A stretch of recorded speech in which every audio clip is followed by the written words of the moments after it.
우리 하나님의 말씀 보도록 하겠습니다. 하나님의 말씀은 요한복음 20장 1절에서부터 18절까지 보도록 하겠습니다. 요한복음 20장 1절에서부터 18절까지 보도록 하겠습니다.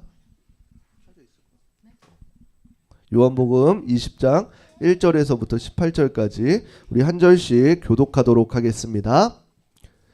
안식 후 첫날 일찍이 아직 어두울 때에 막달라 마리아가 무덤에 와서 돌이 무덤에서 옮겨진 것을 보고 시몬 베드로와 예수께서 사랑하시던 그 다른 제자에게 달려가서 말하되 사람들이 주님을 무덤에서 가져다가 어디 두었는지 우리가 알지 못하겠다 하니 베드로와 그 다른 제자가 나가서 무덤으로 갈새 둘이 같이 다른 짓을 하더니 그 다른 제자가 베드로보다 더 빨리 달려가서 먼저 무덤에 이르러 구부려 세마포 놓인 것을 보았으나 들어가지 아니하였더니 시몬 베드로는 따라와서 무덤에 들어가 보니 세마포가 놓였고 또 머리를 쌌던 수건은 세마포와 함께 놓이지 않고 딴 곳에 쌌던 대로 놓여 있더라. 그때야 무덤에 먼저 갔던 그 다른 제자도 들어가 보고 믿더라. 그들은 성경에 그가 죽은 자 가운데서 다시 살아나야 하리라 하신 말씀을 아직 알지 못하더라. 두 제자가 자기들의 집으로 돌아가니라. 마리아는 무덤 밖에 서서 울고 있더니 울면서 구부려 무덤함을 들어보더니 흰 옷 입은 두 천사가 예수의 시체 뉘었던 곳에 하나는 머리편에 하나는 발편에 앉았더라. 천사들이 이르되 여자여 어찌하여 우느냐 이르되 사람들이 내 주님을 옮겨다가 어디 두었는지 내가 알지 못함이니이다. 이 말을 하고 뒤로 돌이켜 예수께서 서 계신 것을 보았으나 예수이신 줄은 알지 못하더라. 예수께서 이르시되 여자여 어찌하여 울며 누구를 찾느냐 하시니 마리아는 그가 동산지기인 줄 알고 이르되 주여 당신이 옮겼거든 어디 두었는지 내게 이르소서 그리하면 내가 가져가리이다. 예수께서 마리아야 하시거늘 마리아가 돌이켜 히브리 말로 라보니 하니 이는 선생님이라는 말이라. 예수께서 이르시되 나를 붙들지 말라 내가 아직 아버지께로 올라가지 아니하였노라. 너는 내 형제들에게 가서 이르되 내가 내 아버지 곧 너희 아버지 내 하나님 곧 너희 하나님께로 올라간다 하라 하시니 막달라 마리아가 가서 제자들에게 내가 주를 보았다 하고 또 주께서 자기에게 이렇게 말씀하셨다 이르니라. 아멘. 오늘 본문 말씀을 가지고 부활하신 예수님이라는 주제로 함께 말씀을 나누도록 하겠습니다. 우리 옆 사람과 인사하도록 하겠습니다. 사랑하고 축복합니다. 예, 너무나도 잘 오셨습니다. 우리 한 번 더 인사하도록 하겠습니다. 예수님께서 부활하셨습니다. 예, 너무나도 감사합니다. 한 주간 어떻게 고난 주간 하나님과 친밀한 교제를 누리고 계신가요? 아니면 어찌 예수님의 고난에 따라서 우리도 막 고난의 심정을 겪고 우리도 고난에 빠져 있었던 그 시기일 수도 있을 것입니다. 그러나 이제 오늘은 부활 주일입니다. 예수님께서 부활하셨듯이 우리들도 새 생명을 얻고 새 힘을 얻고 하나님 앞에 다시금 달려갈 수 있는 우리 한 사람이 되었으면 좋겠습니다. 우리가 보통 기독교를 이야기할 때 빠질 수 없는 것이 바로 오늘 이 예수님의 부활 사건입니다. 그리고 마찬가지로 믿는 자들에게 새로운 소망이 되는 것은 무엇이냐면은 가장 큰 소망이 되어지는 것 또한 예수님의 부활입니다. 그래서 우리는 이 부활 신앙을 통해서 우리가 이 땅에서의 삶이 끝이 아니라 이후에 천국이 있음을 믿으면서 살아가고 그걸 경험하면서 살아가게 되어지는 것입니다. 왜냐하면은 이 기독교라는 것은 굉장히 특별합니다. 왜냐하면은 우리가 아는 세상의 어떠한 이치나 사람 사이의 관계 그리고 수많은 종교라고 하는 것엔 그마다 중요한 요소라는 것이 있습니다. 그것은 어떤 요소냐면은 사람 사이의 관계나 어떠한 세상에서 이야기하는 종교, 석가모니나 어떠한 것들에 대해서 그것에 대해서 존재하는 가장 큰 원리 중에 하나가 무엇이냐면은 바로 기브 앤 테이크라는 것입니다. 우리가 무언가를 해주면은 그 사람도 해주겠지. 우리가 하나님 앞에 우리가 어떤 신에게 열심히 해야지 그 신도 우리에게 해주겠지. 그래서 이 바알이나 어떠한 수많은 종교 가운데 가장 메커니즘 중에 하나가 무엇이었냐면은 제사를 드리고 그 제사 가운데 그 신이 감동해서 어떠한 은혜를 내려주는 그러한 루트들을 반복하였다라고 하는 것입니다. 그런데 우리 기독교는 어떠한가요? 이미 하나님께서 저와 여러분들을 위해서 모든 것을 쏟아부어 주셨습니다. 우리가 무언가를 잘해서, 우리가 무언가 예배를 잘 드려서, 우리가 무언가 하나님을 믿기 시작해서가 아니라 그 하기 전부터 하나님께서는 우리를 향해서 그 사랑을 베풀어 주셨다는 것입니다. 로마서 5장 8절 말씀 우리 함께 읽어보도록 하겠습니다. 함께 읽겠습니다. 우리가 아직 죄인 되었을 때에 그리스도께서 우리를 위하여 죽으심으로 하나님께서 우리에 대한 자기의 사랑을 확증하셨느니라. 아멘. 성경에 보면은 내가 무언가를 잘해서가 아니라 내가 아직 죄인 되었을 때 하나님의 사랑을 확증하셨다라고 이렇게 이야기하는 것입니다.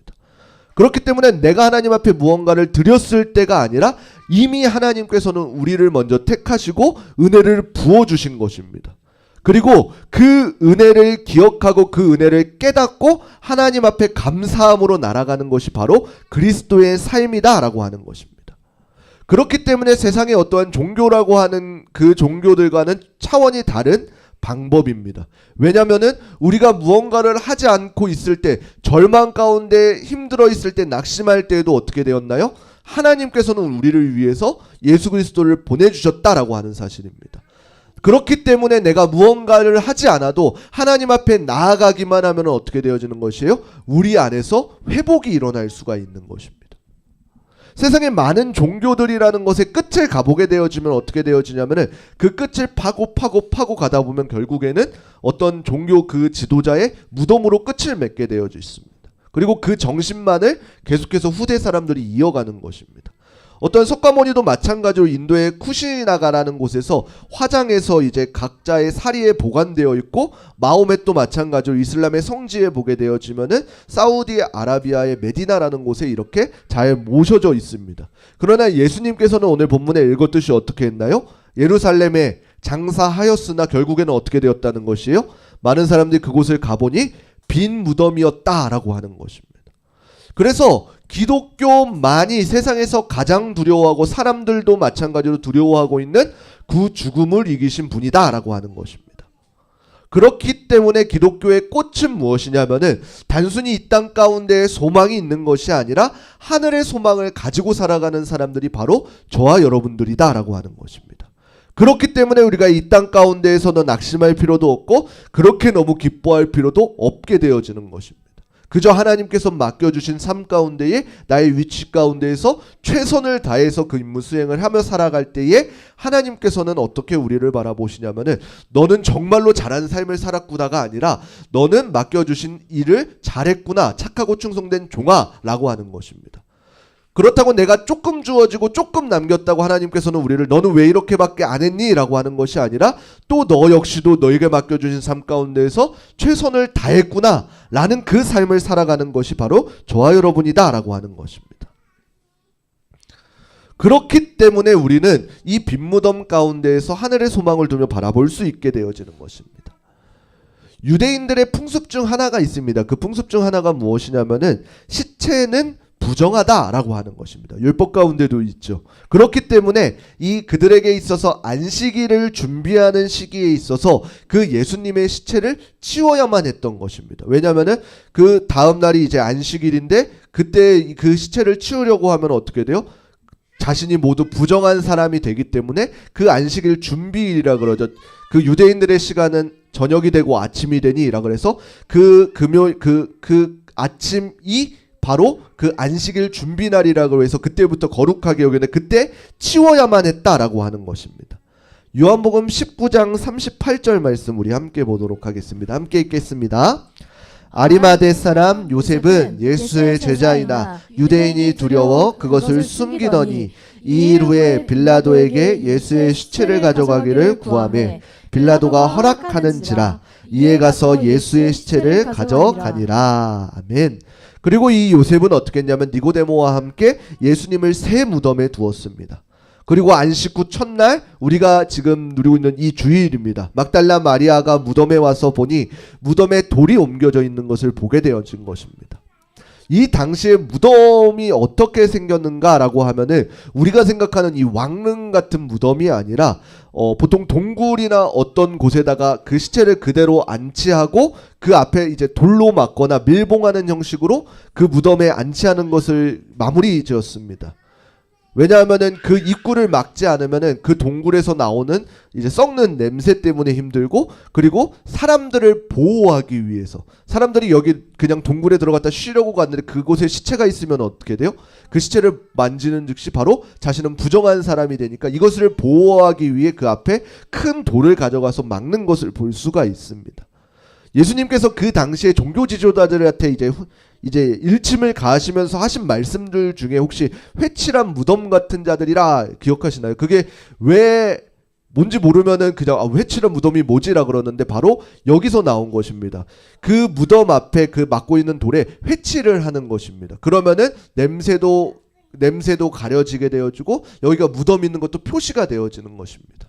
근데 왜 종교 지도자들한테 회칠한 무덤이라 라고 했냐면은 그 안은 시체가 썩어 문드러져 가고 있는데 그 무덤 입구는 회칠한 것처럼 어떻게 해요? 보기 좋게 해두었다라고 하는 것입니다. 마치 그 당시에 종교 지도자들이 그 안에는 정말로 신앙적으로 썩어 문드러지고 있는 것 같은데 어쩌면 나는 종교 지도자자라고 앞에서 서 있는 모습들을 비유하기가 가장 적합한 것이 바로 그들 가운데 회칠한 무덤이었다라고 하는 것입니다.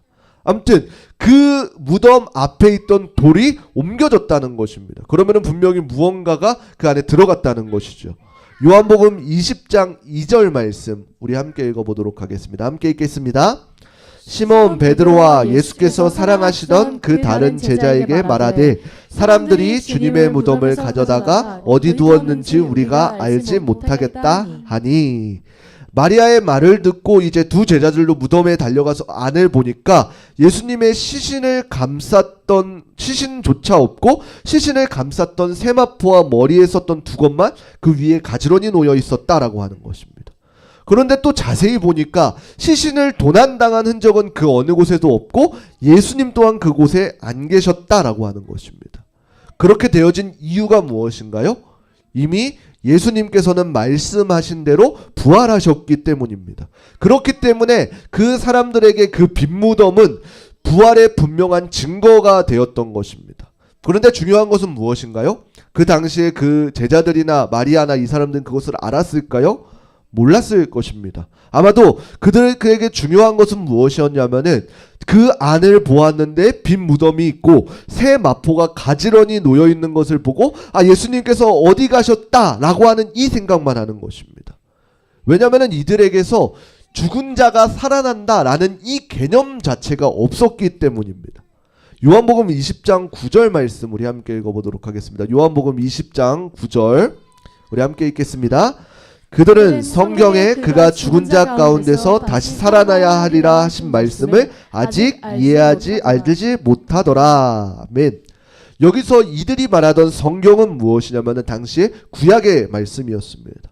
구약에는 이제 메시아가 고난을 받고 다시 살아날 것이라는 분명한 메시지가 있었음에도 제자들은 그것이 정말로 어떠한 육신의 부활과 이거 관념시키지를 못하였다라고 하는 것입니다. 그리고 빈 무덤을 증거인 빈 무덤을 보고 부활의 증거인 빈 무덤을 보고도 정말로 이것이 예수님이 부활하셨구나 라는 이 기쁨을 누리지 못하였다라고 하는 것입니다. 그 동행구절인 누가복음 24장 16절 말씀 우리 함께 읽어보도록 하겠습니다. 누가복음 24장 16절 말씀 함께 읽겠습니다. 그들의 눈이 가려져 그인 줄 알아보지 못하거늘. 아멘. 예수님께서 부활하셨고 그리고 그 전에 부활의 말씀 메시지를 선포하셨음에도 그들의 눈이 아직 가리워져서 그 뜻을 바르게 깨닫지 못하였다라고 하는 것입니다. 그리고 슬퍼하는 그 마리아 곁에서 예수님께서 계신 것도 보았으나 마리아의 눈은 어떻게 돼요? 마찬가지로 가리워져 있어서 예수님을 알아보지 못하였다라고 하는 것입니다. 요한복음 20장 14절 말씀 우리 함께 읽어보겠습니다. 함께 읽겠습니다. 이 말을 하고 뒤를 돌이켜 예수께서 서 계신 것을 보았으나 예수이신 줄은 알지 못하더라. 아멘. 그 당시에 마리아의 가운데 들었던 마음은 무엇이었나요? 단 한 가지였습니다. 내가 사랑하던 그 예수님의 시신이 사라졌다라고 하는 것입니다. 그렇기 때문에 마리아의 마음은 슬픔 가운데에서 사로잡힐 수밖에 없는 것입니다. 아마도 이러한 모습은 우리에게도 마찬가지일 것입니다. 당장에 내 앞에 어떠한 어려움이 닥치게 되어지면 우리는 어떠한가요? 흔히 옛날 속담 가운데 남의 어떠한 큰 상처보다 내 손톱에 뭐 살짝 아픈 것이 훨씬 더 아마도 우리가 부인할지라도 우리의 모습이 아마 그럴 것입니다. 남들의 아픔들은 크게 다가온다 하더라도 그 사이에 내게 어떠한 고난이 오게 되어지면 어떻게 되나요? 갑자기 우리의 시선이 확 좁아지면서 내 앞에 큰 산만을 바라볼 수밖에 없게 되어진다라고 하는 것입니다. 그렇기 때문에 어떻게 돼요? 그 큰 뜰 가운데 있는 그 하나님의 뜻을 발견하지 못할 때가 너무나도 많다라고 하는 것입니다. 마리아가 마찬가지였습니다. 예수님께서 그 뒤에 함께 계셨음에도 실제로 계셨음에도 불구하고 어떻게 돼요? 마리아는 그것을 발견하지 못하고 인지하지 못하고 단순히 슬픔 가운데만 사로잡혔다라고 하는 것입니다. 예수님께서는 어떻게 하셨나요? 마리아가 슬픔 가운데 있을 때에도 항상 곁에 계셨는데 말입니다. 그 슬픔에 빠져있는 마리아에게 예수님께서는 어떻게 하시나요? 요한복음 20장 16절 말씀 우리 함께 보겠습니다. 함께 읽겠습니다. 예수께서 마리아야 하시거늘 마리아가 돌이켜 히브리 말로 라보니 하니 이는 선생님이라는 말이라. 아멘. 여기서 마리아라 라고 하는 것은 단순히 이름을 부르신 것이 아니라 그 이름 안에 담겨진 그녀의 존재 자체를 부르신 것입니다. 창세기에 보게 되어지면 하나님께서 우리에게 그 아담과 하와에게 동산의 그 모든 것들을 물려주시면서 네가 어떻게 이름을 짓나 보자 라고 이렇게 하셨습니다. 그 이름을 짓는 것이 무엇이냐면은 그 존재의 명칭을 명명하는 것입니다. 마찬가지로 예수님께서 이 마리아를 방금 부르신 것은 단순한 이름을 부르신 것이 아니라 그녀의 존재 자체를 부른 것입니다. 그러니까 마리아가 어떻게 돼요? 번뜩 깨어나게 되어지는 것입니다. 그리고 어떻게 돼요? 예수님을 보고 라보니라고 하는 것이죠. 선생님이라고 하면서 그분이 예수님임을 알게 되어진 것입니다. 예수님께서 슬픔에 빠진 사람들을 위로하시는 방법이 무엇이냐면은 그 옆에 가셔서 그의 사명을 다시 한 번 더 불어넣어 주시는 것입니다. 단순히 네가 잘했다 옳지 이렇게 우쭈쭈 하는 예수님이 아니라 그에게 네가 하나님께서 맡겨주신 사명이 무엇인지를 다시금 불어넣어 주신다라고 하는 것입니다. 만약에 우리 가운데 슬픔과 절망 가운데 있는 계신 분들이 계시다면은 하나님의 말씀에 귀 기울이시기를 부탁드립니다. 단순히 내 앞에 놓여진 상처에 가로막혀져 있는 것이 아니라 그 틀을 넘어서 그때에도 하나님께서 우리와 함께 계심을 경험하시고 하나님께서 나를 향한 그 사명을 바라보실 수 있는 저와 여러분들이 되시기를 부탁드리겠습니다. 그래서 우리에게 부활이 중요한 이유가 바로 여기에 있는 것입니다. 단순히 죽음이 우리의 끝이 아니라 절망이 우리의 끝이 아니라 고난이 우리의 끝이 아니라 그 뒤에 세상을 이기신 예수 그리스도와 같이 우리도 마찬가지로 우리의 고난을 뛰어넘고 우리의 절망을 뛰어넘고 우리의 상처를 뛰어넘어서 하나님의 일을 감당해야 된다라고 하는 것입니다. 그래서 내 앞에 놓여버린 슬픔이라는 것에 잡아먹히는 것이 아니라 그 슬픔 가운데 우리를 부르고 계신 예수 그리스도를 발견하시기를 부탁드립니다. 그렇기 때문에 그 어떠한 것도 우리를 올가맬 수 없게 되어지는 것입니다. 마찬가지로 그 슬픔에서 벗어나서 이제 예수 그리스도를 발견한 마리아에게 예수님께서는 무엇을 이야기하시나요? 요한복음 20장 17절 말씀입니다. 요한복음 20장 17절 말씀 눌러줘. 밑에 두 개. 두 번 눌러줘. 네, 함께 읽겠습니다. 예수께서 이르시되 나를 붙들지 말라. 내가 아직 아버지께로 올라가지 아니하였노라. 너는 내 형제들에게 가서 이르되 내가 내 아버지 곧 너의 아버지 내 하나님 곧 너의 하나님께로 올라간다 하라 하시니. 아멘. 예수님께서 그 예수님임을 안 마리아에게 하신 말씀이 무엇이냐면은 아직 나를 붙들지 말고 너는 가서 내 형제들에게 전하라 라고 하는 것입니다. 이것은 마리아의 사명을 일깨워 주는 것입니다.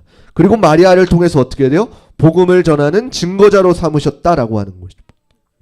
이때 마리아의 가리웠던 눈이 밝아져서 예수님을 발견하고 그 예수님께서 부활하셨다는 것을 알고 있을 때에 마리아의 마음 가운데는 당연한 마음이 드는 게 무엇이에요?